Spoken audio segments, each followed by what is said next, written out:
Chapter 04. Progression in the village seemed to go faster than it did originally, with Kaijin and the dwarf brothers helping with building, crafting, armor, and weapons. Soon enough more goblins came seeking aid from the fast-growing village. They were naturally accepted. Seal and Azrael were sick of not having anything to do, so they decided to make themselves useful. Azrael, move faster. Do you guys want to be killed? Oh, our worst disappoint master. Goblins. No, Lady Azrael.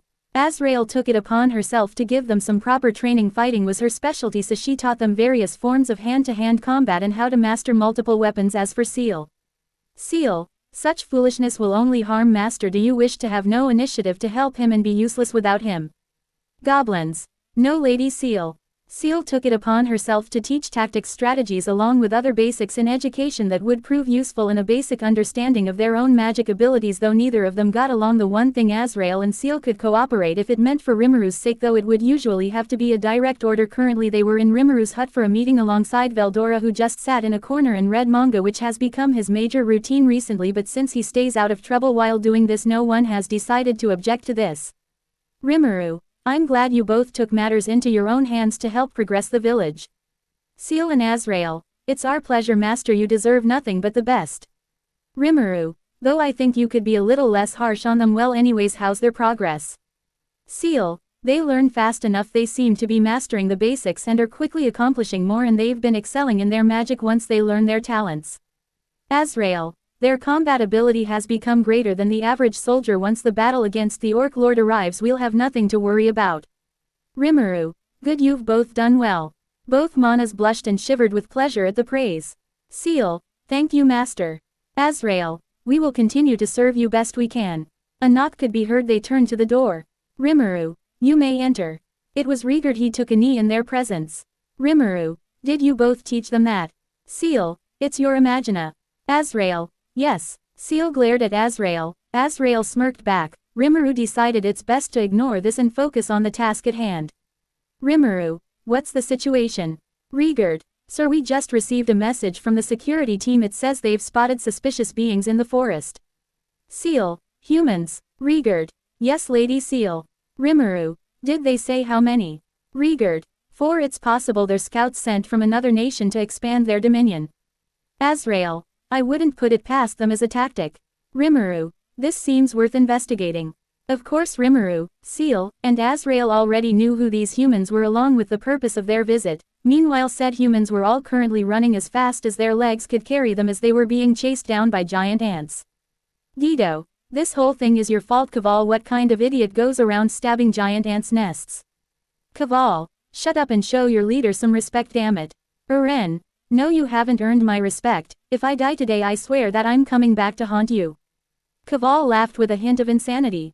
Kaval, well, come on, Uren, that's not even possible, and you want to know why? Because I'm gonna be dead with you.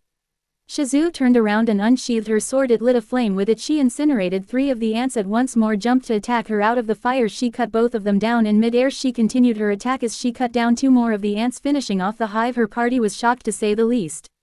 Uren, wow, she's so strong. One of the ants began to move again and attack her from behind. Uren, quick, behind you. Shizu took up a stance and prepared to attack, but a sudden turmoil with Ifrit brought her to her knees. Uren, Shizu. As the ant began approach, suddenly a black lightning fell from the sky, incinerating the ant and leaving a crater behind. Shizu's mask flew off from the force of the blast. Uren, Shizu, are you okay? Her party rushed to her side to check on her. Guido, no way, was that magic? Kaval, it kinda looks like black lightning. Sorry, seems like I overdid it a bit. The party of 4 looked to the source of the voice. As the dust settled, it revealed a handsome and relatively tall young man with short light blue hair who looked as if he'd barely reached his 20s. Shizu's mask began falling towards him. He caught it midair as it fell by him. Rimuru, this is yours, right? Shizu, thank you. Rimuru, that's a smile. I'd do anything to protect. Azrael, oh, seems like the fun's over. Well, the meal still remains, so I guess it's fine.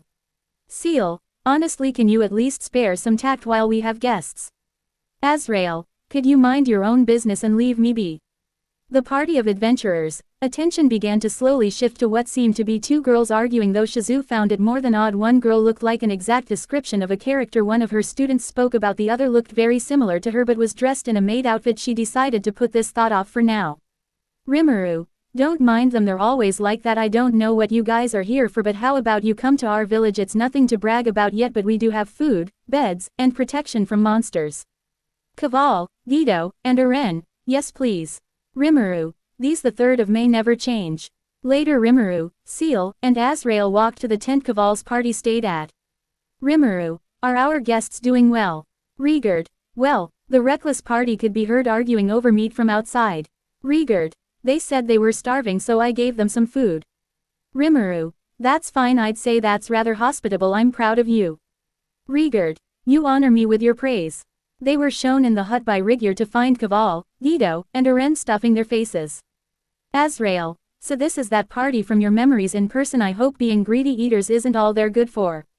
Seal, I don't want to hear that from you of all people. Rimuru, I'm fine with your arguments, but please don't do it via thought communication.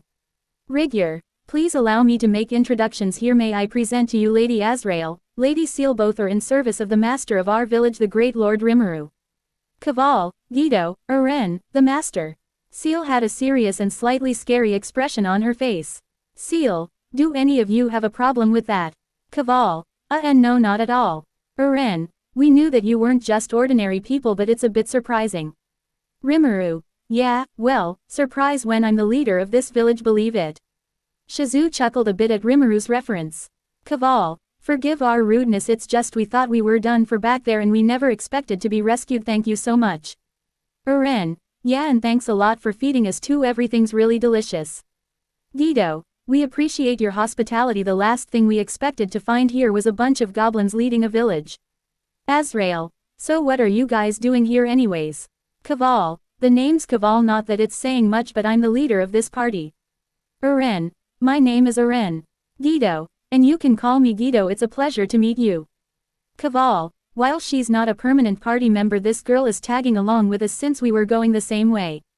Shizu, Azrael, so she's Master's destined one, the one he holds so close to his heart, the one whose memory was a comfort to him during those years we spent fighting Ivaraj, so this is what envy feels like. Kaval's explained why they were here, though it was the equivalent to re-watching an unskippable cutscene in their eyes. Rimuru, well, as you can see, we're just making a little village here, I'm sure that shouldn't be a problem. Kaval, I don't think so. Aren, it should be fine, and I don't think the guild has any say in it, but I'm not sure about the country. Guido, to be honest, I have no idea. Rimuru, well, it's alright, you can stay the night if you want, please make yourselves at home. Time passed, it was sunset. Shizu was standing on a hill with a view of the forest. Rimuru, lovely view, isn't it? Shizu turned to see Rimuru. Shizu, yes, it's quite nice. Rimuru stood beside her. Rimuru, so you probably noticed that I'm an otherworlder like you. Shizu, that line you said, I never watched it, but I heard about it from another person that's from my country. Rimuru, yeah. Shizu, are you from Japan as well? Rimuru, yeah, though this isn't the same form I had in that life, I'm a bit of a special case, I was reincarnated. Shizu took off her mask. Shizu, I see, I'm glad I met you. Rimuru, so am I. Shizu, it must have been very difficult for you. Rimuru, well, I've gotten used to this life and I'd say it's going as good as it could, but what about you, were you a summon? Shizu, yes. Shizu explained her summon, though Rimuru already knew he listened just as well, maybe even a bit more than he did the first time he heard it. Rimuru, can I show you something? Shizu, like what? Rimuru offered his hand. Shizu took it. Rimuru, her hand feels so nice. No, wait, focus. Rimuru once again showed how Japan was recovered after the war and how beautiful it's become, as well as every way it's progressed since then. Along with other things, it was even more lucid than when Rimuru first showed her. It could be felt with all senses. It was like they were standing there. Rimuru, I'm so glad I've been able to control this better. Some memories don't need to be shared. Oh yeah, I should do something special for Tensura for frying my hard drive. I'll make a note of that. Shizu, amazing, it's like we're really there. It reminds me of New York City. I saw it on a postcard once. Rimuru, after the war ended, peace came to Japan, the town and economy all flourished. Shizu, that's great, I'm so glad. I wish my mother could have seen this. Rimuru, my goal is to make a peaceful nation in this world just like Japan, heck maybe even better. Shizu, I see, I hope it really happens. Rimuru, it will, all make sure of it. Suddenly Shizu was faced with another conflict with Ifrit. Rimuru, are you okay? Shizu, I'm fine, thank you. Rimuru, it's a spirit, isn't it? Shizu was a bit surprised. Rimuru could tell. Shizu, how did you know? Rimuru, experience. Rimuru contemplated whether saving her was the right decision or if it would just be an act of his own selfishness, knowing she was content with passing on. Rimuru, listen, if it ever becomes too much to bear, you can count on me to help you. I promise I will be there for you. Shizu didn't know why, but Rimuru's words sounded so reliable she felt a feeling of safety from him. Rimuru, I need to head back and make sure Azrael and Seal haven't destroyed each other or anything while I'm gone. Shizu, I see they both seem to be quite the handful. Rimuru, well, remember what I told you, you're not alone. Rimuru began to walk back down the hill.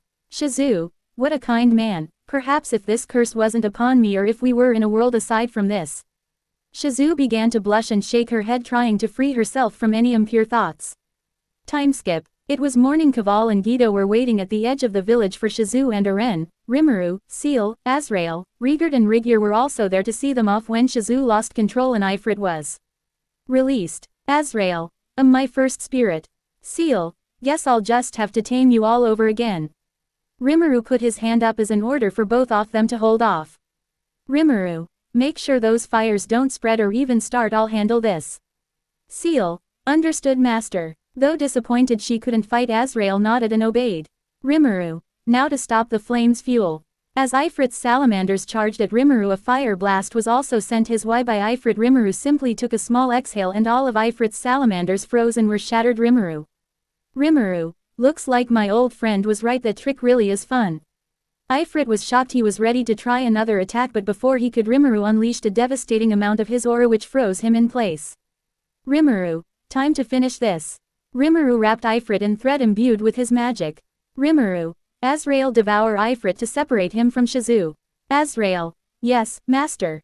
Azrael said with excitement as she licked her lips. Rimuru, in imaginary space. Azrael then had a look of disappointment. Azrael, yes, master. Azrael stretched her hand out and Azathoth devoured Ifrit and stored him in imaginary space. Azrael sighed. Azrael, a shame that by using my lower form's power I can't taste it. That takes a lot of fun out of it. Seal, stop complaining so much. Seal said as she put out the fires and restored the village as if nothing happened in the first place. Azrael, sorry, you must be rubbing off on me. Rimuru princess carried Shizu. Rimuru, make sure you bring Veldora to train with him. I think he'll be happy to see him again. Azrael, yes master. Kaval's group ran up to Rimuru and Shizu. Aren, is she gonna be okay? Rimuru, well honestly, that's gonna be up to her. They were confused on what he meant, but regardless they trusted him to take care of her later. Shizu woke up in a bed with Rimuru sitting at her side. Shizu, Rimuru, thank you so much. Ifrit took over and I very nearly killed people I cared about, like last time. Shizu told her story once again. Rimuru listened to every word. Rimuru, oh right, that hero, I've met her. She was also the one to seal Veldora. Shizu, you've really met her. Rimuru, you're not the only one who hasn't grown into their looks, I'm afraid. Rimuru reserved a glance to the mask. Rimuru, I recognize that mask anywhere since I'm the one who gave it to her after all. Shizu, you made that mask. Rimuru picked it up and gave it to her. Rimuru, she was a student of mine and it was a parting gift before we needed to walk separate paths. I'm glad she treasured it. I'm also glad she gave it to you. Shizu, my, it really is a small world. She said she was certain we'd meet again. Those were her last words to me. Rimuru, Shizu, I'm honored you told me your story, but there's something I need to tell you. Rimuru raised his hand over her. Suddenly it felt as if the world around them began to stop. Rimuru, I've stopped your life from ceasing, but it's only temporary. Rimuru took a deep breath in and another out. Rimuru, the truth is me, Seal, Azrael, we're from the future. Well, a future, and there's a lot of things I need you to know. Rimuru told her everything that transpired in the previous timeline after her death, everything about how he was able to save her students, about how he battled Hinata twice over a misunderstanding, about how Yuki betrayed him, about the Tenma War, the 642 years he spent fighting Ivaraj, and even the truth about Chloe. It was a long explanation and it took an even longer time to process, but once she did, Shizu felt guilt as if she pushed her problems upon him, thus causing him to go through everything he did. But Rimuru assured her it was never her fault. Rimuru, this was never your fault. It really all started in the first timeline where that version of me gave her this mask. Regardless, it doesn't matter if it meant helping you and everyone else, I'd make the same choice every time. Shizu, but Rimuru, you've went through so much because of me. Rimuru, Everything happens for a reason. Honestly, if it didn't, I'd probably never have gotten as strong as I am now to where I can do it all again, so I assure you everything that happened helped us in the long run. Rimuru knew he couldn't keep away from the question any longer, so he needed to ask. Rimuru, Shizu, I know you hate this world and I understand why, so if you wish to pass on again I won't stop you, but I've seen more of this world than I did last time and everything about it was worth protecting, and even if you can't find a reason for yourself, know that others love you and this world is easier if you acknowledge that there's people here that love you, so I'd like you to give me a chance to show you the true beauty of this world if you live on. Rimuru took her hands. Rimuru, I promise you. Shizu couldn't help but feel relief and safety over Rimuru's words. A tear fell down her face as she smiled. Shizu, well, I can't just abandon everyone now, can I?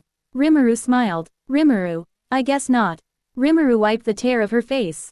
Rimuru, don't worry, together we can make everything right and ensure that there are no more mistakes. A light shone throughout the hut as time resumed again. Meanwhile, Kaval's party walked to the hut. Rimuru was looking after Shizu. Eren, hey, you think Shizu's okay? Kaval, don't worry so much, besides Rimuru's with her, remember. Dido, yeah, Kaval's right, not to mention you've seen firsthand how powerful he is. I wouldn't be surprised if he could fix anything. Eren, true. As they approached the tent, they saw Seal and Azrael standing outside it. Azrael was staring at the sky with her hands on the back of her head while Seal stood outside with a shade over her eyes. Eren, we wanted to. Seal, she'll be fine. Seal said this with speed and a hint of pain in her voice. Azrael cleared her throat. Azrael, we've been outside the hut this whole time monitoring the situation. Master finished operating on her. Kaval, operating? Eren, is she gonna be okay? Azrael, see for yourself. Azrael pulled open the curtain to let them in. Kaval's party walked in slightly shocked at what they saw. Eren, Shizu, you're okay? Shizu, yes, I'm fine, in fact I'd say I'm better than ever. Rimuru, I honestly feel the same way. To be continued.